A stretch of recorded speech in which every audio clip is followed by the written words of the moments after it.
Welcome everybody back to Stranger Damies. This will be episode 3.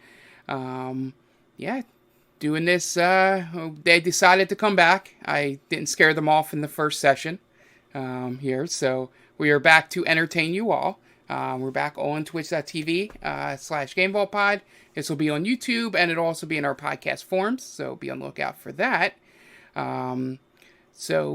Without further ado, we will let Lavalette start off the show for us.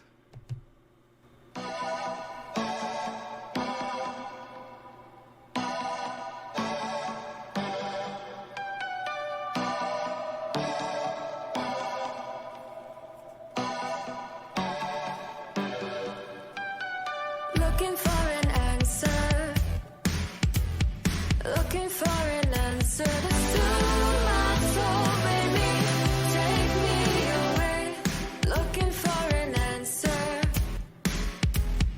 Looking for an answer to my soul, baby. Take me away. All right. So, last time, our adventurers, Barris, Ignatius, Rex, Baragon, and Serial, had escaped the forces of the Twilight Seeker dynasty as they were smuggling essentially Barris out of the dynasty over to the Enclave, the Hill Giant area. Once you guys got across, Barris informed you all that there was a place he needed to visit in terms to get some information about something that happened to his family. You guys travel to the city of Emberberg, and you are met with the darkness that is not known for this town. It's usually a very lit up and lively town, but everything seemed dour and dark. As you investigate it, you notice that the fire crystals that gave the town its light had died out, and you went into the Vivid Fire, which Rex knew from his time being in the Enclave here, the bar in town. You met a man named Magnus, who is the bartender, and found out that the mayor, Joem Ontana, went into the cave to retrieve a new fire crystal, and he had not come back yet, and it had been a good bit, and Magnus was getting worried. So you took him up on his offer for a little bit, then a lot of money, and headed on into the cave.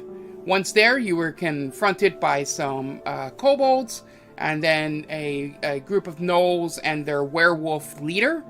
After dispatching of them, with the final gnoll being eaten by alligators or crocodiles, whichever you want to call them, when Rex yeeted it into the pond, you guys secured both the werewolf, who had reverted back to human form, Joem, and a couple fire crystals for the town. Once back into town, you guys got to the Vivid Fire. Magnus set you up in the corner with both the unconscious bodies of both Joem and the werewolf.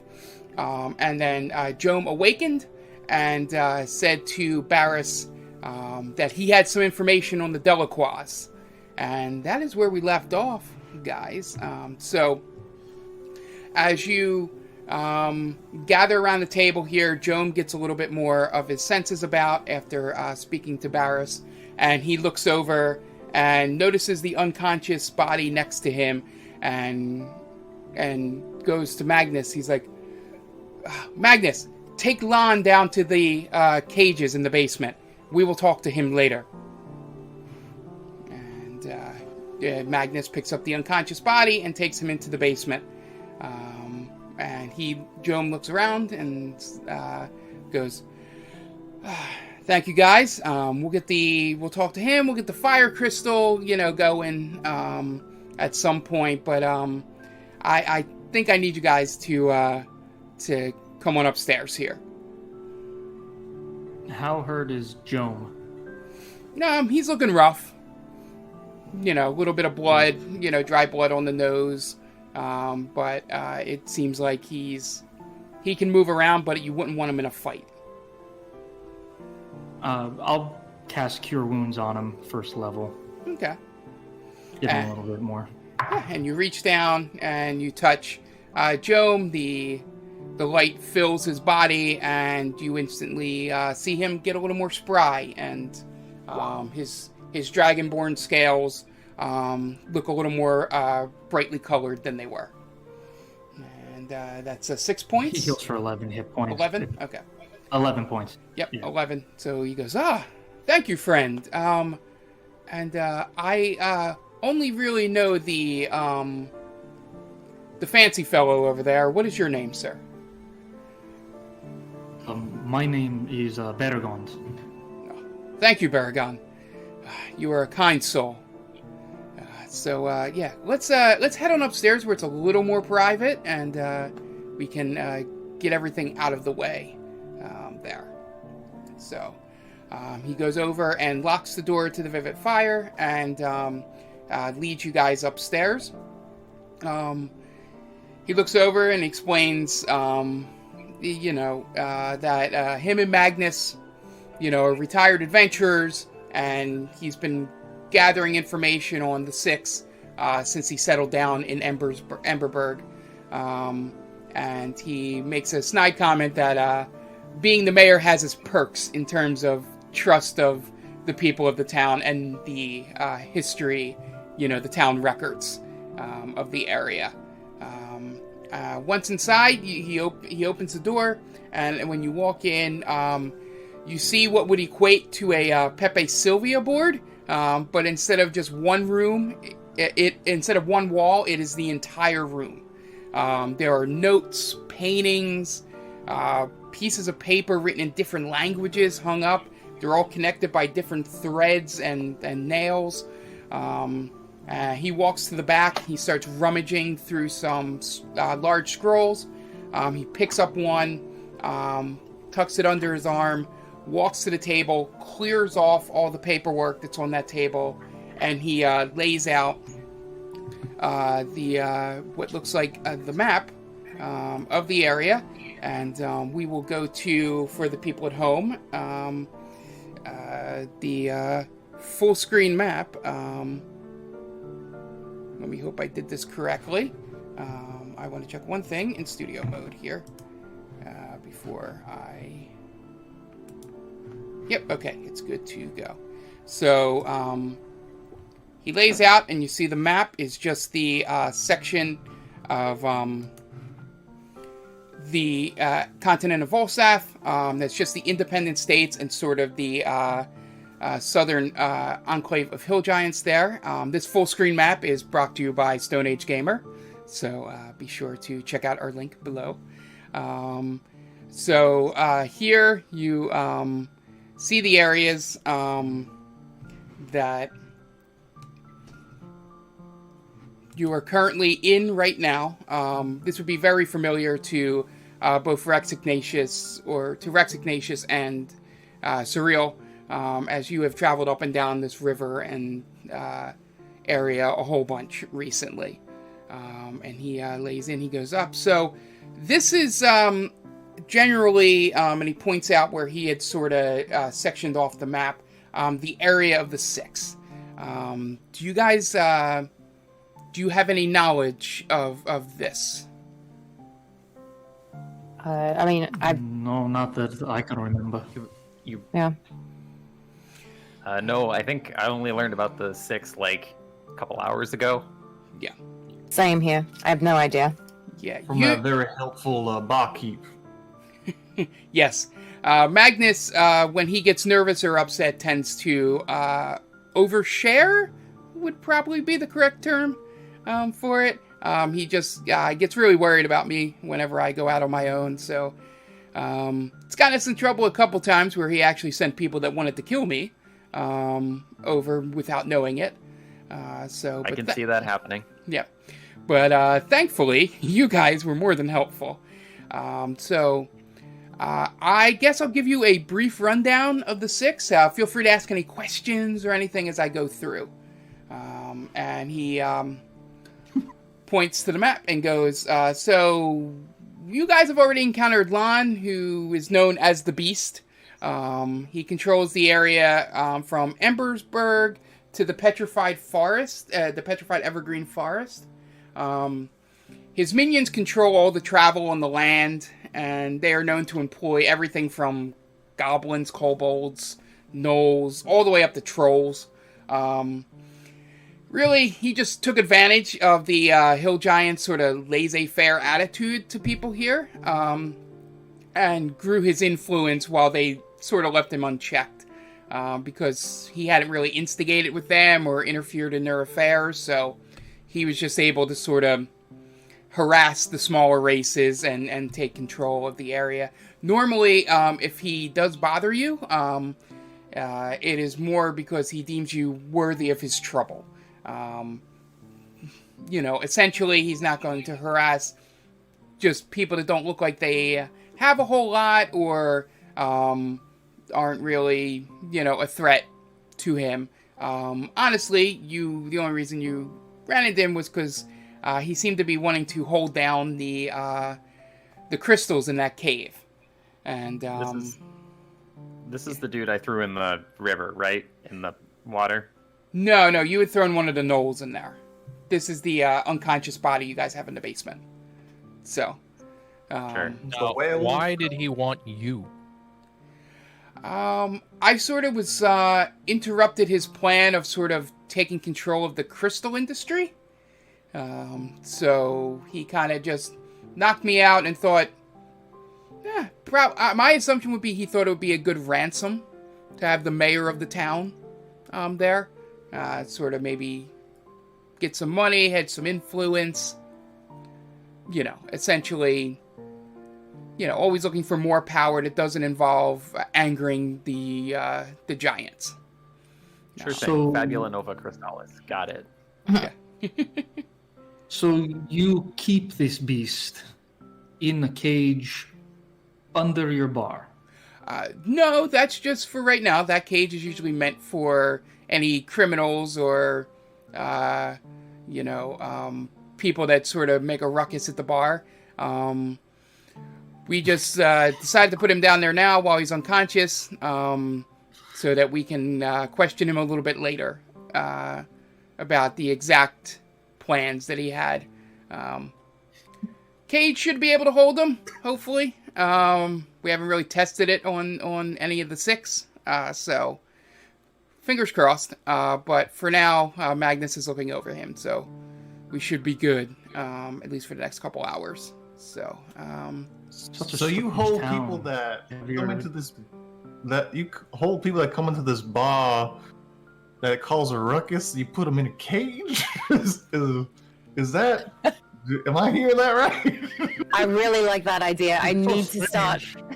I need to have a cage on my ship, I think. I like it. yeah, so the whole just hands-off approach of the giants in the area doesn't really allow us to construct jails.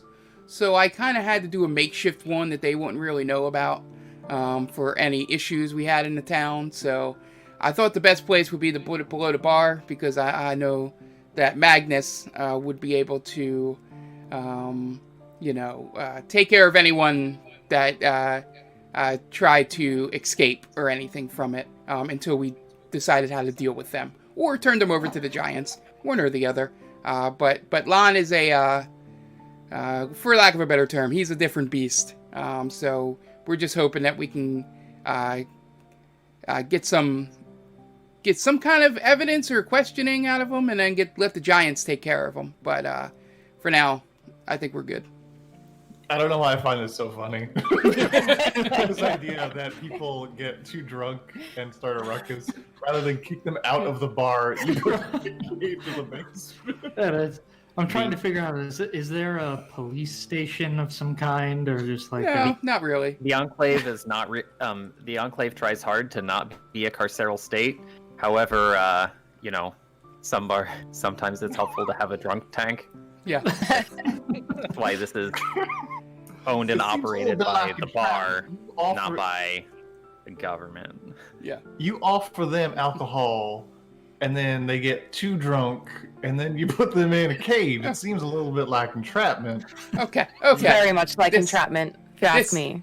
I think you're skipping over a couple steps, but and it also depends on like how this is enforced, and we don't need to get into this right now. Yeah. Do you sell This entire This whole thing up here was not to criticize some holes in my governance of this area, and I think we stumbled upon the big bad evil guy already.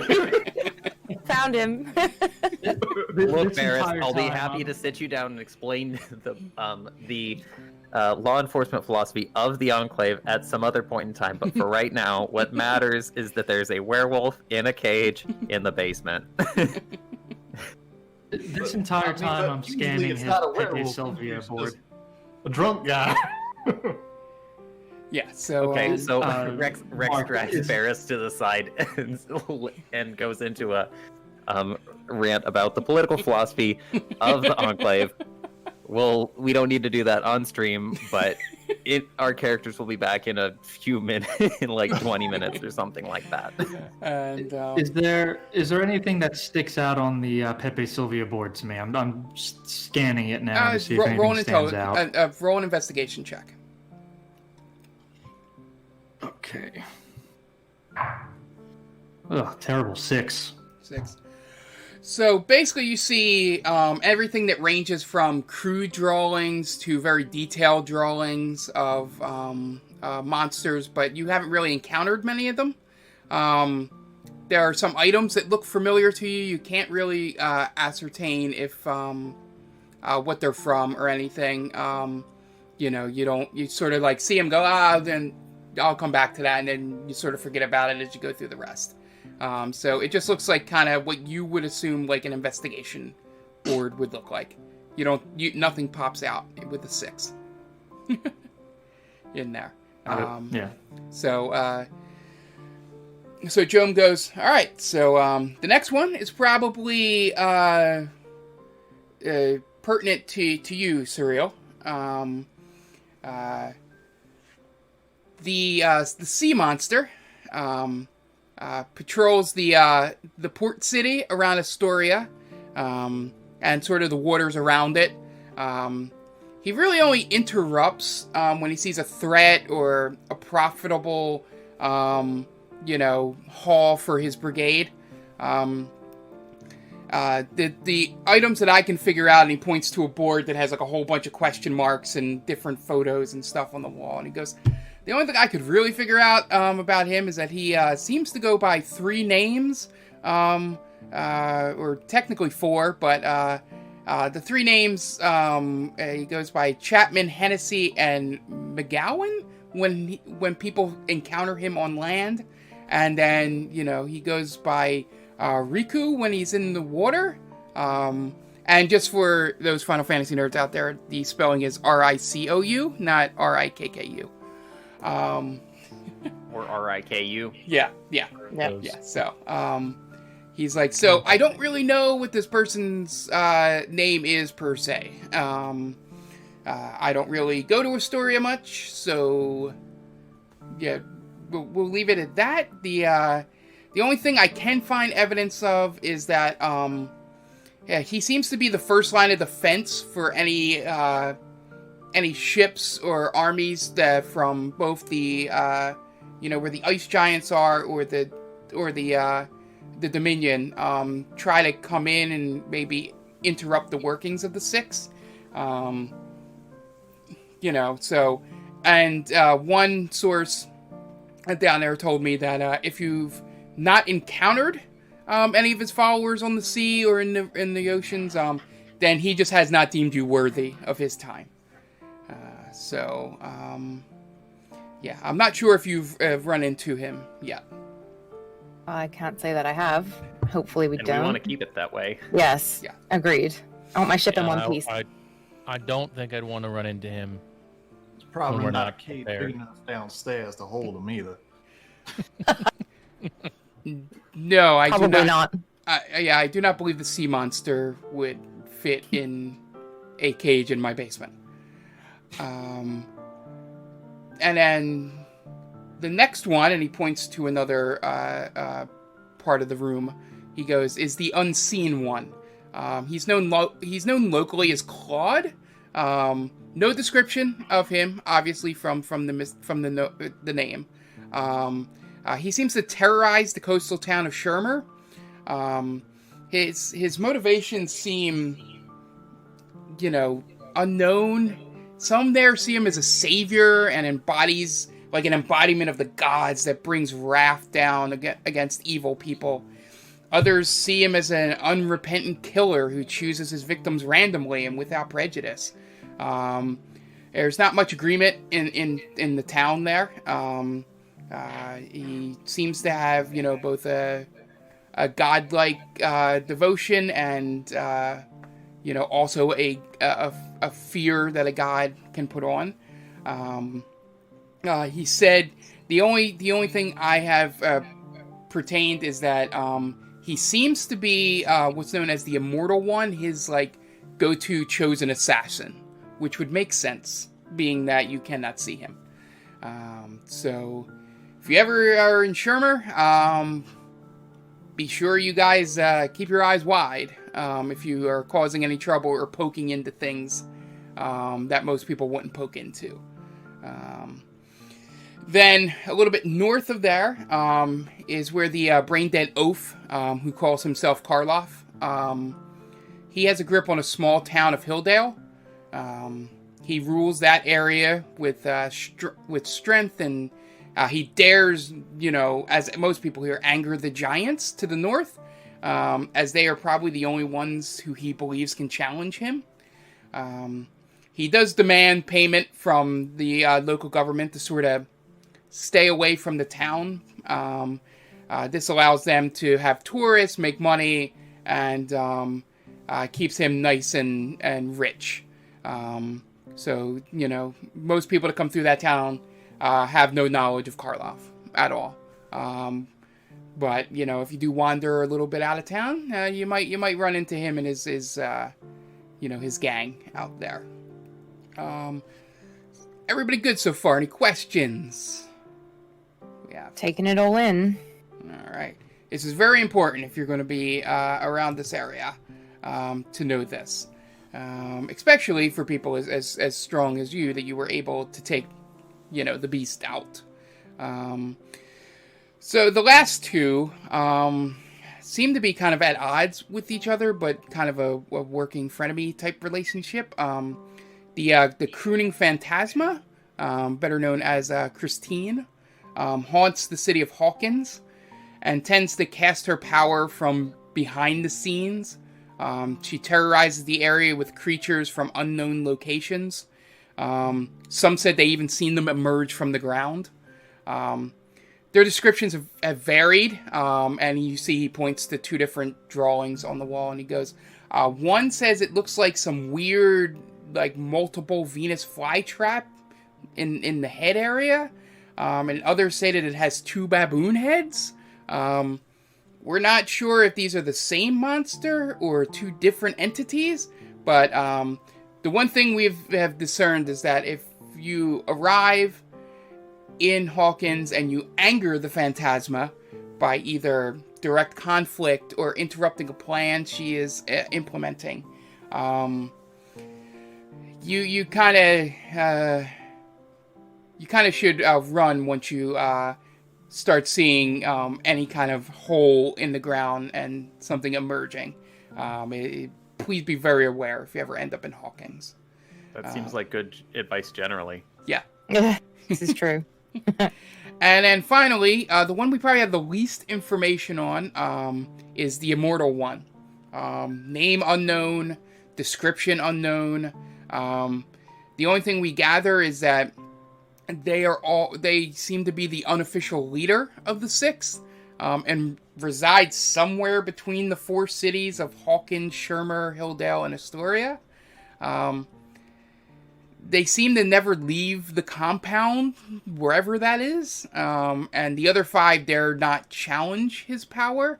There's a couple letters I intercepted between the Six that just talk of, solving problems before taking it to the Immortal One. Like, there seems to be a very big fear of them. You know, not much is known, as I said, but the legends increase in, like, implausibility, you know, depending on who you speak to. You hear of super speed or the ability to, you know, escape death. There's even thoughts of, you know, popping out of shadows, and, you know, that he's some kind of shadow demon, or, you know, just really, you know, inconclusive data. Yeah, so that's about it. That's basically the sort of underground, behind the scenes, real power of this area. And yeah, do we have any questions? And you can see him, like, this is like, he gets really excited talking about this stuff to you guys. I have a question. Yes. Please. When am I getting paid? Oh, and he goes down and lifts up a chest under the table and drops off the money, which I believe was 2,000 gold pieces, split amongst you. So, Thank you. and he goes, "No, thank you. I wouldn't be here if you hadn't come and got me." Magnus tends to, you know, just offer all the money we have in our safe when I go missing, so it's a lot easier to just grab the bag that's in here and just hand it to whoever does it. You go missing a lot. Yeah, so I didn't say I was a good adventurer. We kind of gathered that in the beginning when we were talking to Magnus, honestly. Yeah. Might be time to hang it up, as they say. Yeah, that's kind of why I've gone into the government here, and it saves me a lot of time to do what I do best, which is gather, and he points around the room, you know, information on people. Well, hopefully you are a better mayor than you are an adventurer. But I believe you mentioned something about knowing a little bit about the location of a Delacroix. Yes. So, and he sort of rolls up the map, goes and puts it away, and says, Hold on 1 second. Hold on. I'll just look at Barris real quick. We want them here for this? Is this like... This is a good idea? I mean, I believe they deserve to know if they're coming along with us and might face a Delacroix or two in our midst. I believe they have the right to know a little bit, at the very least, about what we are going to face. Do you not? Well, this is not their issue, but I'll turn to the rest. You know, we thank you for bringing us this far, but if you wish to go no further, we understand. But we just want to know if you can be trusted. Look, I've already got my notebook out, and so if you want to just keep going with the exposition. I am a trustworthy person if you don't cross me, so as long as we have a mutual trust. There'll Pirates. probably be some money in it for you. Seem to be a thing that strikes your fancy. This is correct. Yes. There you go. Barry, I appreciate your cautiousness in this sort of situations, but you know, they saved us once. I'm hoping that they'll save us again if due time. I just want to know that they are aware of the dangers. Yeah. I mean, we saw Well, you being chased you by an guys cross elemental. us, then- Yeah. If you cross us, then Barry will kill you or something. I don't know. Yes, enough. As long that as we is, find what I'm looking for, I don't care. Yeah, I think What we're are you all... looking for? You're opening up that conversation piece. I don't I'm know nothing looking about for It's you. very, very, very I'm looking mysterious. for a long lost civilization that only so many people know about. Okay. Well, keep your secrets. The Delacroix, back to That it. is very interesting. So, all right. Okay, we're good to talk in front of everyone, correct? Yes. Thumbs up. Yeah, All right. no, yeah, I believe so. Yeah, so he goes, all right, so what I got from my source down in Astoria, he found out that one of the Delacroix was going to be in Hawkins for an upcoming diplomatic event between the Dominion and the Twilight Seeker Dynasty and the Independent States. That is all he said he could disclose to me by letter, in fear of it being intercepted by any one of the six. So he says if you could meet him down in Astoria, he would have a lot more information and have the ability to get you with maybe a face-to-face meeting with this Delacroix. Okay, do we know the name of this sort of informant? Did I miss Yes. it? Did you throw it and I did not catch it? No, I had not said it yet. He says the easiest way to find him is once you arrive in Astoria, just ask the town folk to direct you to the Dire Straits Bar and Grill, and ask to find Big Johnson in there. Once you speak with him, the code word is to just tell him that QB1 sent you. Did you say Big Johnson? Yes. Sounds kind of scary. I don't know if I want to meet the big Is John. that what it sounds like to you, Baragons? Nothing else, just scary. It's very intimidating for some of us. Noted. Don't worry, I'm sure you can handle it. Yeah. So, since Surreal here has stated that she has not run into the sea monster at any point in her travels, I think you guys should be safe on a journey down to Astoria, which is probably a trip you have made many times before, being the largest port city on this end of the continent. So, yeah, feel free to, Magnus, left out the kegs upstairs for some ale if you guys want to drink. There's probably some food ready in the kitchen if you want. Nobody's going to be coming in the bar, so feel free to eat, drink, and then I have to do some mayor duties if you want to check it out as I light the fire with the crystal to sort of light up the town again. And then you I can. thought you were gonna say you were gonna light the werewolf on fire. I got really excited. I mean, that could be an option, but we do need to talk to him first. Is Alright. is this why you don't know much? Because you set people on fire before getting information? Not typically, actually. Having fire on a ship in the middle of the ocean is usually frowned upon, but I could get used to it here. If that's what you're up to. Well, yeah, we kind of like the fire, if you could not tell.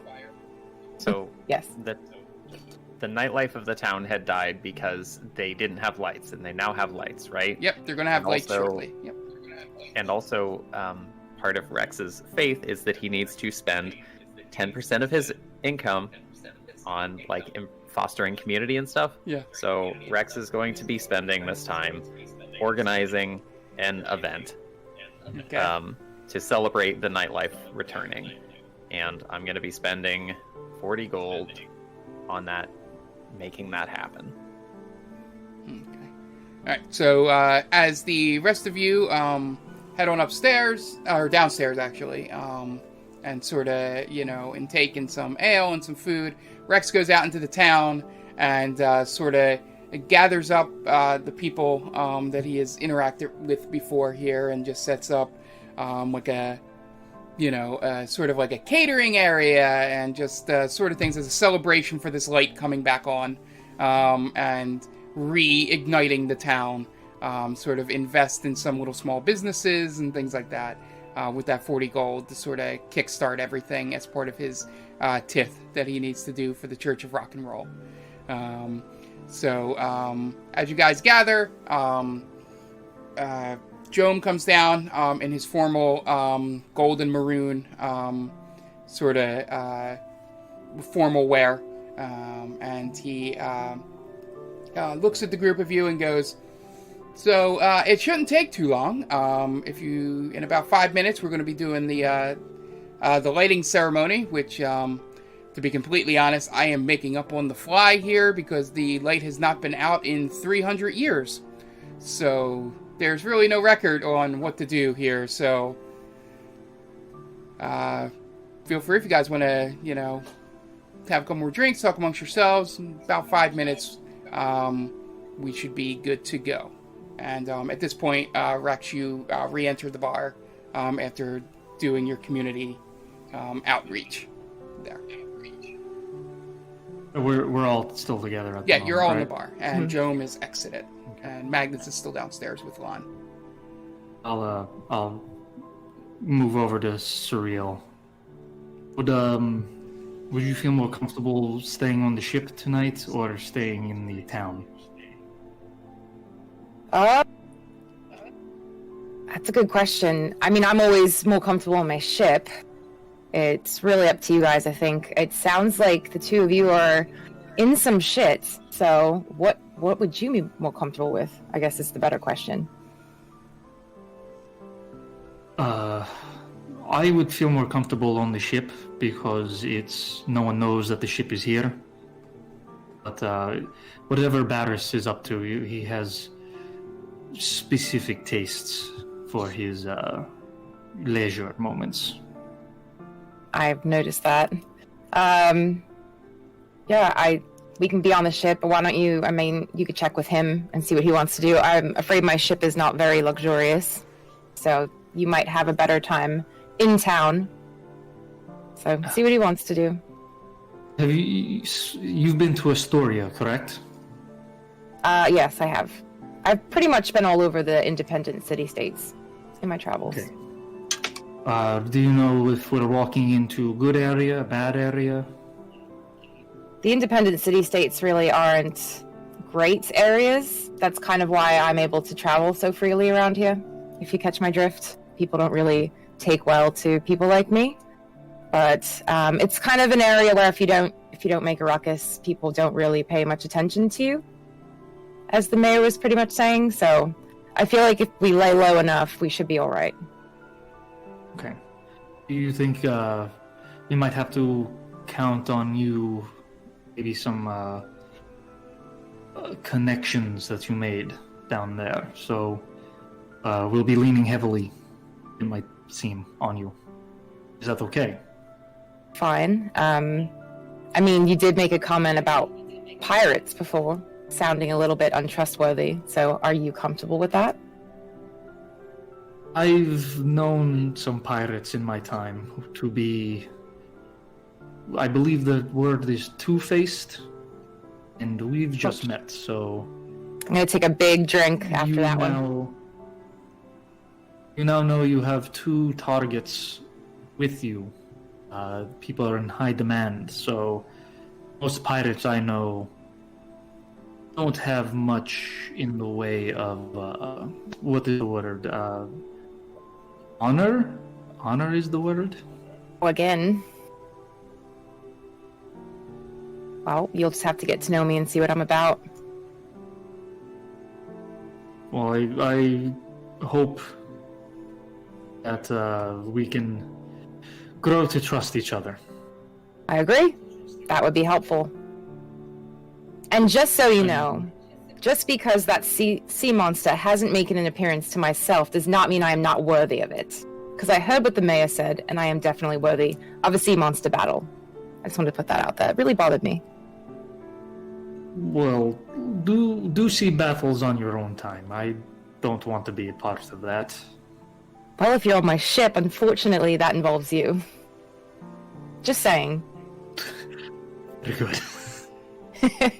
I'll go talk to Barris and see if he wants to stay here or on the ship. Okay, and I raise my glass to him as he walks away.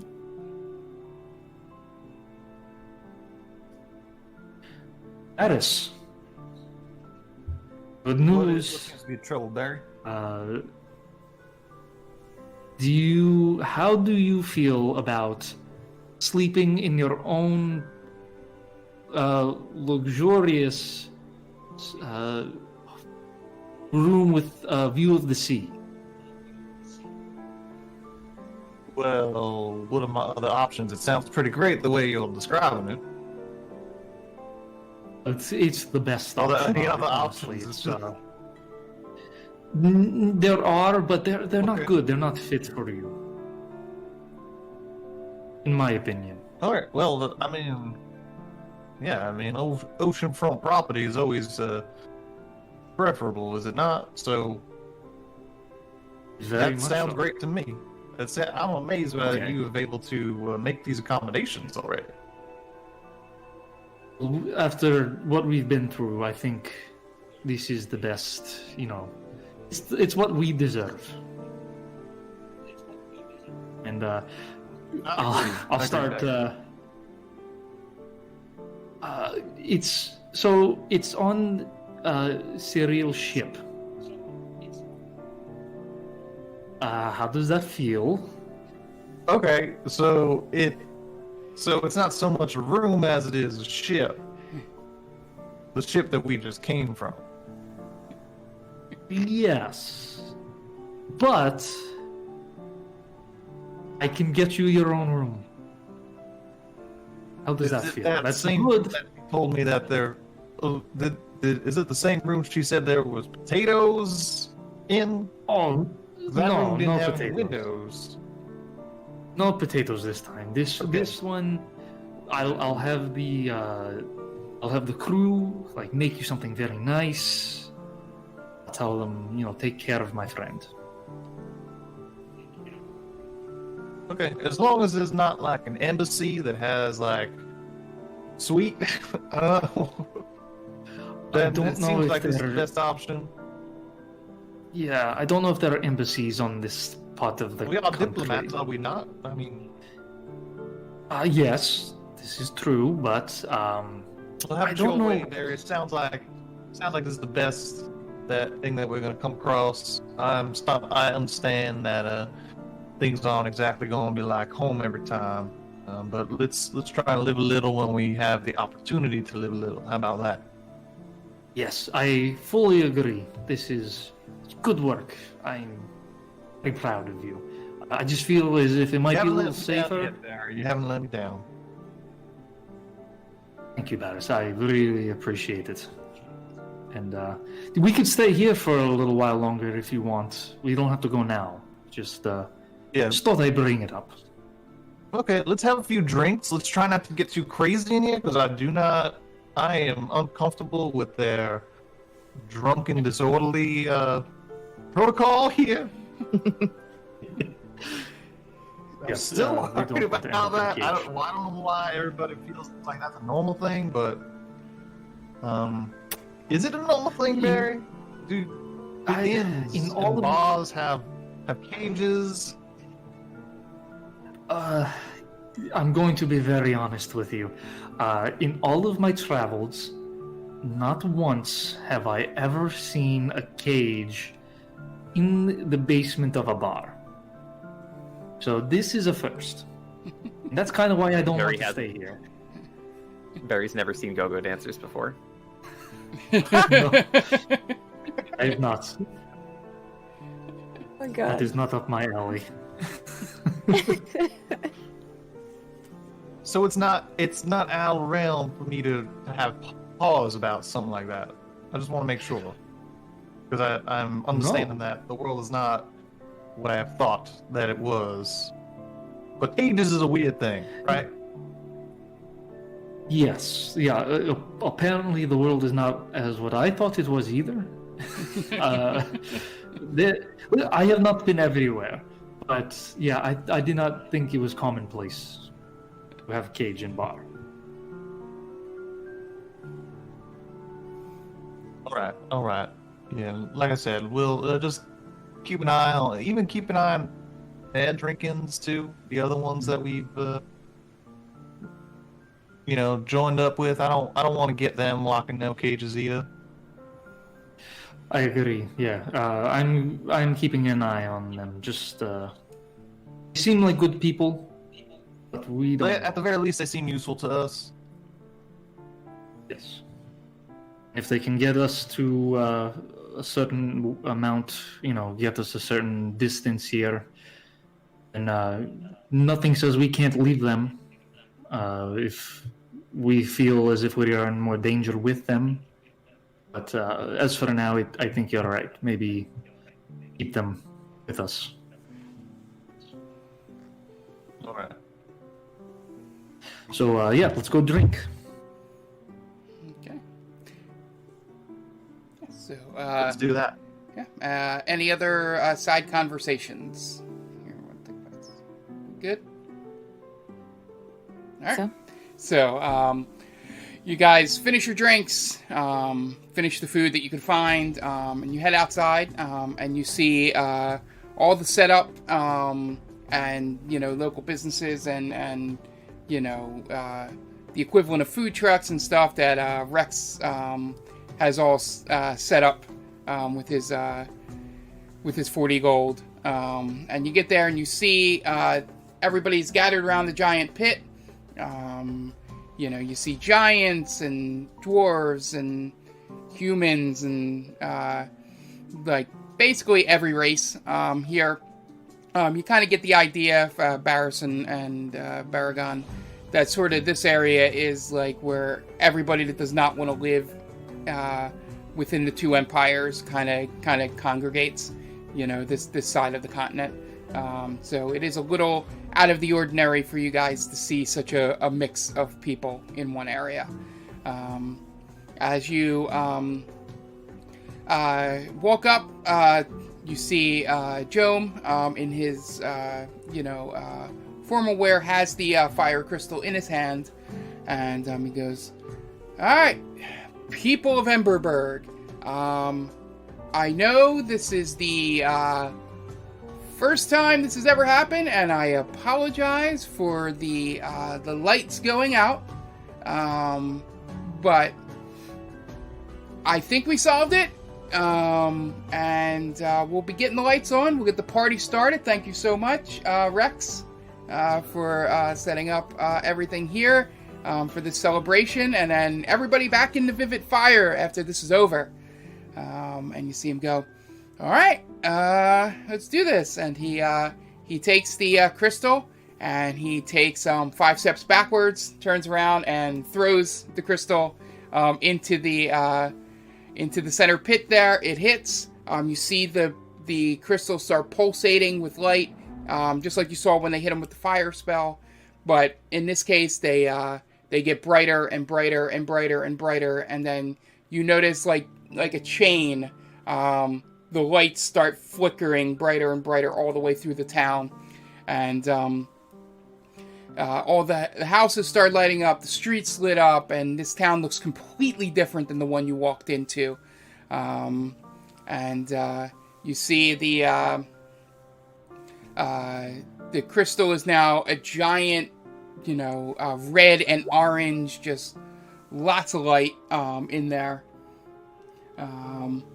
And everything sort of looks great. You turn around, you see the Vivid Fire has all these lights that you didn't even see, and even in like cursive right above the door is written the Vivid Fire that you had not noticed walking up there. And Joem goes, "Well, it looks like we're back in business, everyone. To the Vivid Fire." And the crowd starts heading in towards there. You see some people getting food from the food truck equivalents. And he looks over at you guys and goes, "Yeah, so this celebration will be going through the night. Feel free to stay here if you want, or if you gotta head back, before your travels,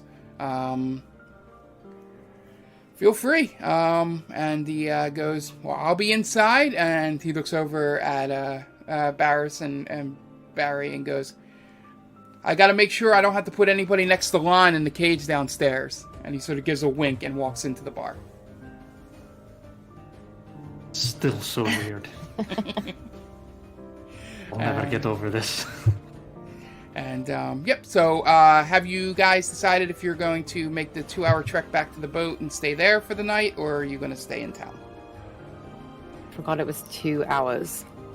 Well, it's like dusk, so you should make it before nightfall. All right, guys, what's the plan? Where are we staying? Well, I'm obligated to close the bar down. This is another part of my religious tradition. So, I don't want to walk 2 hours. Ignatius, what do you think? That's We should probably back up our buddy Rex. And I look at Baragond. How do you feel about that? I did not know that there was so many rules at this. I just whatever we're staying, I want to scout out ahead of time. Sid, I agree with you. If it makes you feel better, I think I can do something. Let me just double check. If my familiar is on the ship, can I summon it to us, Mark? I believe. I think you would have to uncast and recast, so it would take like 10 minutes. Okay, so if it makes you feel better, and I uncast Find Familiar, and then I'll recast, and you see, and my dog will show up. Yeah, Barry, you see Surreal say this to you, walk off a little bit, and start drawing out the runes needed to cast the spell, Find Familiar. And she sits in quiet for about 10 minutes, and technically 11 minutes, because it takes 10 to ritual cast and 1 to actual cast the spell.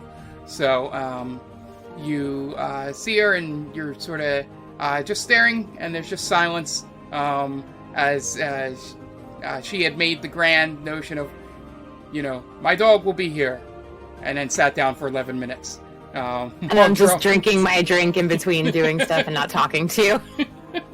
And 11 minutes later, you see the dog arrive, scares a couple of the people standing like right behind her. But once they notice that it is friendly, they calm down. But essentially, this giant pit bull dog just sort of pops out of nowhere in front of these people. Chunk is here. Chunk, there's a good boy. So Chunk will help keep an eye out. Does that make you guys feel better?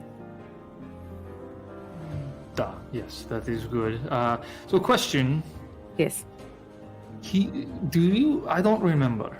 Do you have other crew members on your ship? I have a select few, yes. Okay, because I was going to say, it's kind of weird if you just leave dog on ship and no one else protect it. Not to tell you how to captain, but that's all. Just want to make sure that our ship does not get stolen, or your ship, not our ship. Your ship gets stolen in the middle of night. I appreciate that. Now you're making me a little bit nervous to not be on my ship, to be honest. I'm just saying. That is, I guess, the risk you take. I mean, we locked the wheel before we left, didn't we? We did. We put that metal thing on the wheel, so it should be good. Very smart. All right. So, is there any checks you want to do as you go into the bar, Barry? We're staying in the bar, right? I guess there's rooms in there. Yeah. It's an inn upstairs. Okay. Yeah, I'll just do like a sweep of the room that Barris and I will be staying in. All right. So, give me an investigation check. Sure. 20. It's a dirty 20. All right. Yeah, you look around. Yep. You don't find any traps or any kind of like surveillance things in there. It seems pretty clean. Well, clean in that sense, not clean in the, it is kind of dusty and dirty in there. But it seems with that roll pretty safe in there. And you're not proficient in Arcana, are you? I am not. Okay, then never mind. So you sweep the area, and it seems fine to you. Okay. Barris, change of plans. We are going to stay here tonight, not in the cage.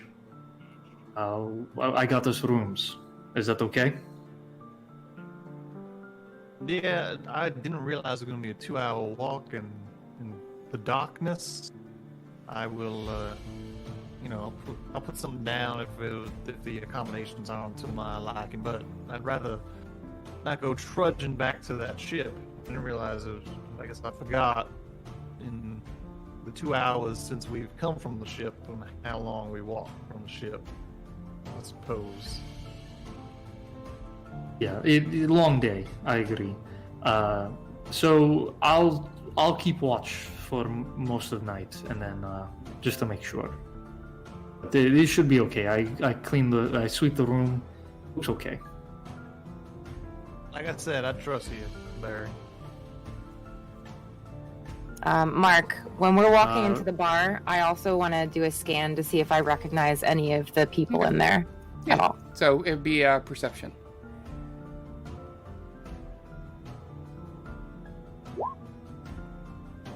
I don't know why I rolled twice, but I rolled a 16 first. Okay.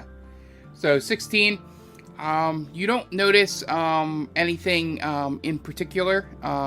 These people, you may have seen some of them in, when you were on the docks, in Astoria and other, trading locations, but nobody that sticks out to you. I will give you one thing. Roll me an intelligence check.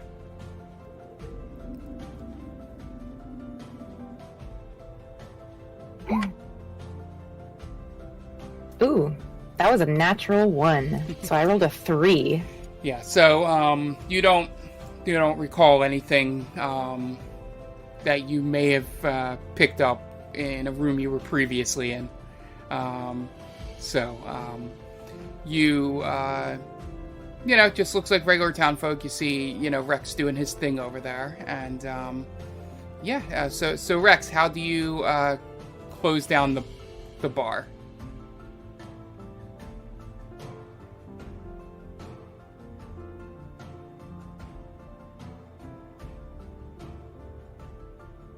I muted myself. I'm sorry.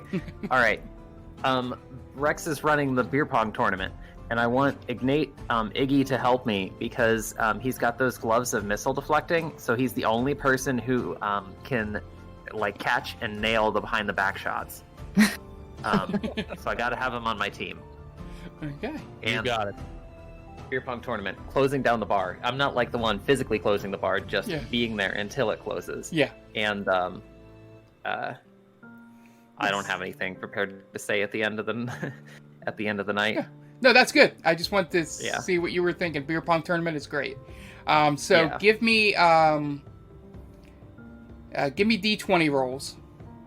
Just straight D20s. I'm going to do a luck thing where, above a 10 good, below a 10 bad. How many rolls? I need both of you to do it. I got a 7. Okay. Just straight up and down. Yeah. 4. Yeah. So, first game of the night, luckily it's double elimination. You guys lose horribly. So give me a constitution check. Or saving throw, I guess. Yeah. This is the other reason I want Iggy on my team. 23. Okay. So you, being mostly a robot, Rex. Have no problems, I also have advantage on this. Anyway. Downing these, the drinks you have to down, or whatever you do to make it look like you're downing these drinks, and have no ill effects. Your tummy feels a little off there, Ignatius, but not anything that you can't power through. So give me another straight 20 roll here, and let's see if you guys move on. 4. 6. This is going so well. So you guys unfortunately lose both matches. Give me Constitution saving throws.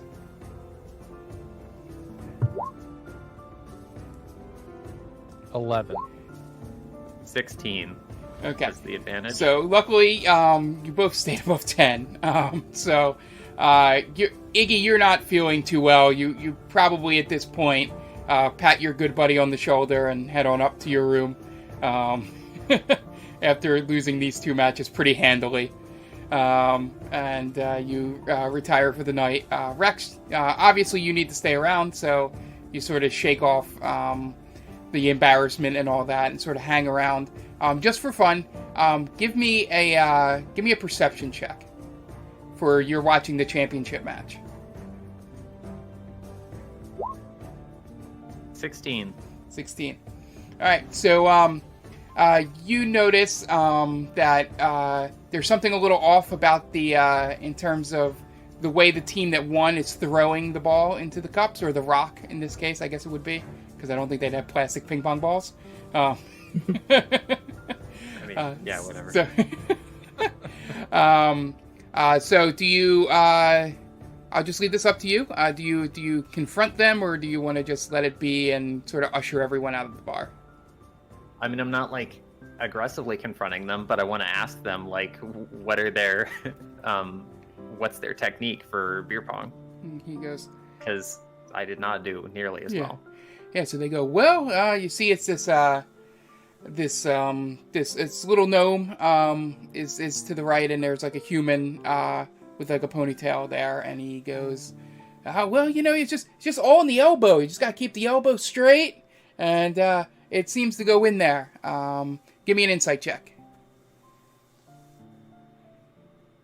Right. Second. 19. Yeah. So, yeah, you're pretty sure he's bullshitting you. Do you have anything with Arcana? Yes, I'm trained in Arcana. So give me an Arcana check. 10. Yeah. So just what you need. So you notice that essentially this human has modified a spell, sort of like Mage Hand a little bit, but it's like invisible Mage Hand. And he sort of throws the ball, and the Mage Hand takes the ball and drops it into the cup. Okay. Every time. But you only pick up on that information because you're Arcana. But it's with getting over a 10, you sort of have an idea of how to actually implicate, how to make Mage Hand invisible. Okay. To you guys, you haven't fully figured it out yet. You just need a little time to think about it, but you sort of pick up on the essence of it. Yeah. So I don't have regular spells like that. However, Rex does have some magic and is trained in Arcana, and so I'm gonna pass that knowledge on to Surreal, and I think she's the only one who does regular spells like that right now. Okay. Yep. So it's basically with those rolls, I was just giving you a little thing for future, in case you want to use it at any point, that you have this knowledge to have invisible Mage Hand. Yep. So you usher everyone out of the bar. You sort of say so long to Joem, and head on upstairs. And you guys get your rest for the evening, and that is where we'll end the first episode.